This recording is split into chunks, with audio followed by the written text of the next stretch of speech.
నీ పేరేంటి? రాజేష్. ఎంత వయసు రాజేష్ నీకు?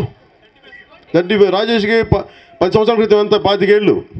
ఇంకా ఇప్పుడు నన్ను చాలామంది అనేవాళ్ళు 2009లో మీ చుట్టూ చిన్నపిల్లలు తిరుగుతారండి. ఈ రోజు కూడా మా చుట్టూ చిన్నపిల్లలు తిరుగుతారు. అప్పుడు పిల్లలే ఈ రోజున రాజేష్లు.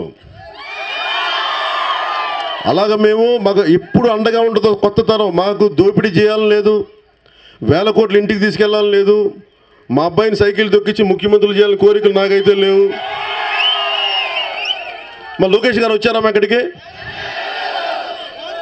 మరి లోకేష్ గారికి శ్రీకాకుళంలో ఉన్నారంటే ఆయన ఏం చేస్తారో నాకేం తెలియట్లా. మరి వాళ్ళ నాన్నగారేమో నన్ను తిడతా ఉన్నారు, నువ్వు ఒడ్డును కూర్చొని రాళ్ళు వేస్తున్నావు, ఒడ్డును కూర్చొని గడ్డలు వేస్తున్నావు, ఇంకేదో ఏమేమో. అరే మాకు సరదా తెలుగుదేశం పార్టీ మీద తిట్టడానికి. ఎవరైనా సరే బాధలు ఉన్నప్పుడు దాని మీద మేము రాజకీయ లబ్ధి పొందాలనుకున్నాం. నాకేం రాజకీయ లబ్ధి? ఏమి ఆశించకుండా చేసినా నాకు మిమ్మల్ని తిడితే నాకేమో. సరే మీరు ఏం చేయట్లేదే. కళా వెంకట్రావు గారు ఏం చేస్తారు? వచ్చారు కళా వెంకట్రావు గారు మనకి? అచ్చెన్నాయుడు గారు ఎన్నిసార్లు వచ్చారు ఇక్కడికి? అచ్చెన్నాయుడు గారు రాలేదా? మీరు అబద్ధాలు చెప్పకండి నాకు. మళ్ళీ వాళ్ళు ఏమంటారు, నువ్వు ఇన్ఫర్మేషన్ కనుక్కోకుండా వచ్చేమంటారు. రాలా? మరి ఆయన ఏ గ్రామాలకు వెళ్తారో తెలియదు. రామ్మోహన్ నాయుడు గారు వచ్చారా? రామ్మోహన్ నాయుడు గారు ఢిల్లీలో బిజీగా ఉంటారమ్మా. ఆయన డిస్టర్బ్ చేయొద్దు. ఆయన లోకేష్ గారు చాలా బిజీగా ఉన్నారు, వాళ్ళు డిస్టర్బ్ చేయదు. మనం ఒకటే అడగండి, రేపు పొద్దున వస్తే మీకు ఎందుకు ఓట్లు వేయాలని అడగండి. మేమేమంటామంటే 34 డిమాండ్లు నాకే ఇచ్చారు. అలాంటిది నేనేమంటానంటే మాకు తుఫాన్ షెల్టర్ ఉంది, వర్షం వల్ల తుఫాన్ వస్తూ ఉంది.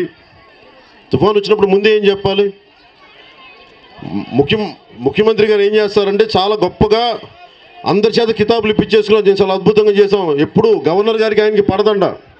మరి అలాంటిది గవర్నర్ గారు ఆయన మెచ్చుకునేలా చేశారు. మరి ఏం మ్యాజిక్ చేశారు నాకు తెలియట్లా. ఏదో మ్యాజిక్ చేస్తాను ఈ మధ్యన ముఖ్యమంత్రి గారు.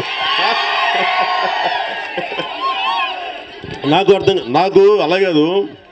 ఇప్పుడు ఇందాక అన్న మనోహర్ గారు పేపర్ కటింగ్ చూపిస్తాను నీ గురించి ఇలా వచ్చిందని.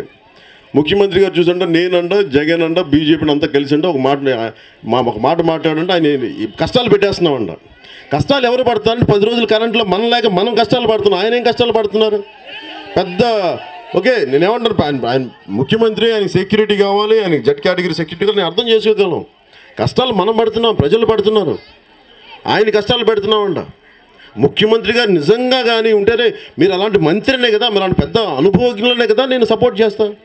మా అన్నయ్యని వదిలి ఎత్తుకొచ్చాను ముఖ్యమంత్రి గారు సపోర్ట్ చేయడానికి. కానీ మనందరికీ అండగా నిలబడతారని కదా, మనందరికీ అండగా నిలబడతారని కదా మరి కూర్చోబెట్టి. అంతేగాని అచ్చెన్నాయుడు గారికి రామ్మోహన్ గారికి డబ్బులు సంపాదించుకోవడానికా, లేదా జన్మభూమి కమిటీలు పెట్టి మీరు డబ్బులు దోయడానికా నేను మిమ్మల్ని సపోర్ట్ చేసింది?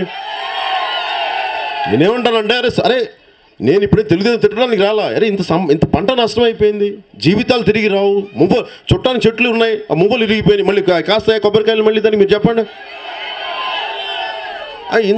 ఇంత విచ్ఛిన్నం అయిపోతే దీని గురించి మాట్లాడడానికి వస్తే అది ఎప్పుడు రమ్మంటాం?